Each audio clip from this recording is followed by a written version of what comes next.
Well, hello everyone. I'm here today with my vintage Kyosho Big Brute. It was my first hobby grade RC car that I got back in the late 80s. It has a Futaba receiver transmitter that I'm still running. I had to upgrade the tires to modern ones because the old ones, they almost looked like they melted. These are not quite as tall or as wide, but they're way lighter. The wheels are way lighter too. They're 2.2 inch tires, and wheels are 2.2 inch, and it shaved a full pound off the total weight of the car. So nice performance benefit there. And if I go ahead and remove the pins here, I'll show you what it looks like underneath the body. I'm running a Futaba F112B electronic speed controller from the 80s as well. It was quite pricey at the time. It's a 15-turn HPI motor, brushed. This gearbox is incredibly weak, or at least finicky. It had terrible binding problems, and I ended up, after taking it apart 3 or 4 times, finally figuring out that if you clamp the screws down too tightly on the motor, it pinches the transmission enough that it would bind, and it just wouldn't even run. It sounded terrible. I also put bearings in there, which likely helped. And to keep the transmission from binding, I used Loctite and just gently loosened these screws, so it's barely putting pressure on the transmission, but it seems to run well enough, at least for now. I'm running a LIPO battery. It's a shorty. It's pretty tiny for this truck, but the run times are great. Several times longer than it would have been on the old nickel cadmium batteries. I have a low voltage alarm here, and this is, of course, a very good idea if you're running old, an old speed controller that does not have a shut off. Why is it not coming on is the question. I might run it without it because I don't want to mess this video up too much fooling with it. So that's unfortunate. Oh, there it goes. So when it does work, it works very well. It gives you the readout for the total voltage and then the individual cells. And it's also running Kyosho Platinum shocks. They were also quite expensive back when I purchased them in the 80s to replace the just terrible low-end shocks that came on the Big Brute that were friction units. The Platinum shocks with the choice of springs just work so well, and the car's not nearly as bouncy as it was with the original shocks. The suspension's real sloppy. The steering sloppy. Everything about it is. It needs new suspension arms. The balls that are in there over time, this is my second set, I replaced it once back in the 80s. They just get real messy as they wear. But it's still fun. It certainly never was a high precision car in the way it rode and handled. It handles better now, as I mentioned, with the new tires. I believe they're Proline. If anybody wants to know what they are, I can put a link in the video description. But I'm pretty happy with how it's running. I'm switching some of my cars over to brushless, but this one, the transmission scares me, and the parts are so expensive if something does go wrong, that I think I'm going to go ahead and keep it with a 15 turn. It's pretty quick, it accelerates good enough, and it seems pretty happy. The speed controller can just take it, so I think it's best to leave it alone. It's pretty windy today. I'm trying to get this camera on a location out of the wind, and my YouTube friend Wayde Skelton, he has a fun channel with a lot of good content on it that he just started a couple months ago. Got me thinking maybe a baseball field would be fun for this vehicle. So I'm going to go ahead and try that today. Not sure how well it's going to turn out, and I guess there's only one way to find out.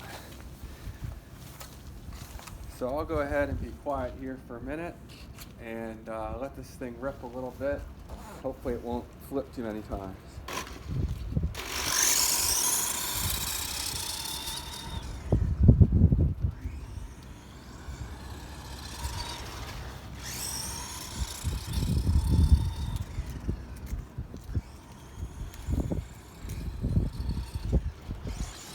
I actually like the handling on the dirt because you can do much more aggressive corners and it's not wanting to flip over. So that's actually a lot of fun. It does seem slow today. I don't know why that would be. I think the throttle trim is good. Yeah, throttle trim. Oh, there we go. It's a little better.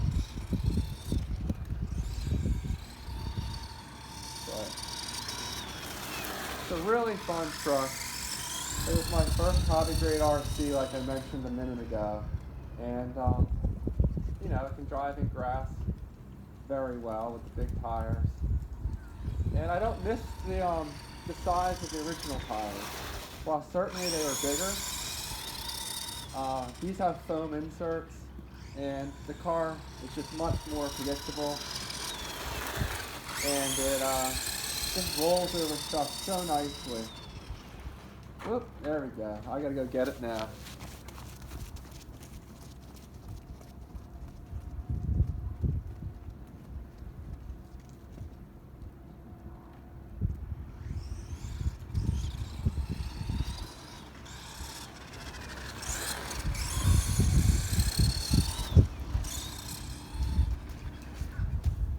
So if you can pick up one of these, you just really want to keep a close eye on its transmissions, because if they're binding like mine, it could spell disaster. This truck also has upgraded drive shaft components. It has the Thorp units. I think they're called Thorp dirt burners. Probably really hard to see in here, but the cups that go into the differential are metal, and the axles, the dog bones are metal. Quite expensive upgrade. It still has the original differential, which leaves a lot to be desired because it's an open diff, but you know, it runs well enough. And I think a new one's like, a vintage one of those is like $120, so it's quite pricey. And then to get different tire options, you really need to upgrade to 12mm hexes or something modern. I went with 12mm. I can put in the description of the video the wheels that I'm running, but they're just 2.2 inch. I can't remember what brand, but 2.2 inch rims on those Proline. I want to say they're called 2000 was the model number, 2000 tires.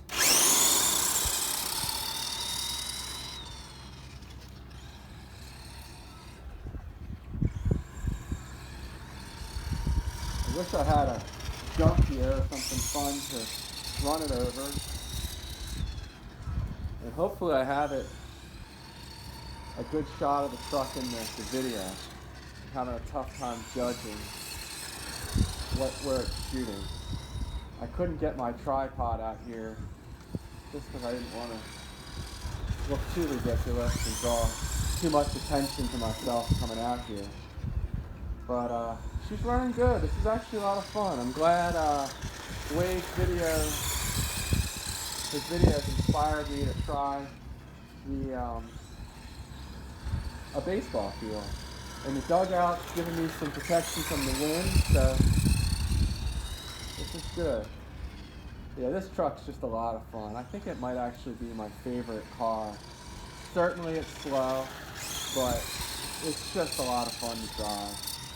My Turbo Ultima Pro XL that I just upgraded to brushless just screams. It flies and handles, I think, better than my son's current Traxxas Bandit that he just bought.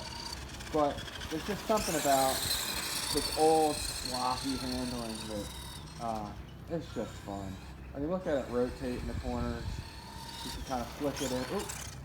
Well, not quite like that.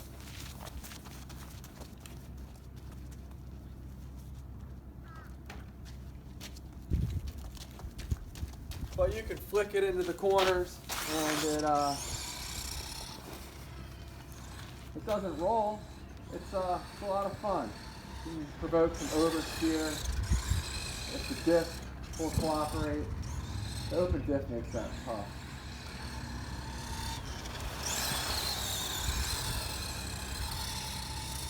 But even still,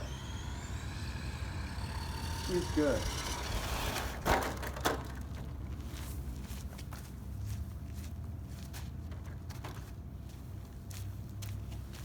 There's a couple of sister trucks to this, and their names are going to escape me right now. There's a High Rider Corvette. What else is there? Well, if you Google it, you can figure it out pretty quick. But there's a nitro version of this as well.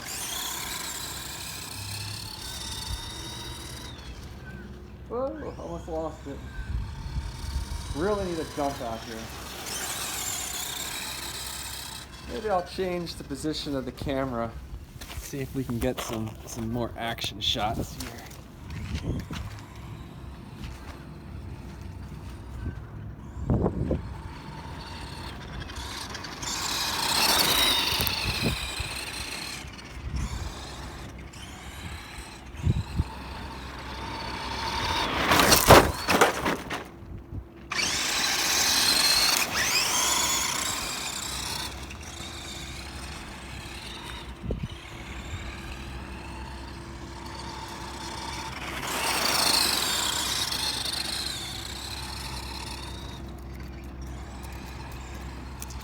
It runs a little faster than when it was stock with the LIPO battery, which is really nice. It gives it a little bit of extra punch. Like I said, that 15-turn motor seems to be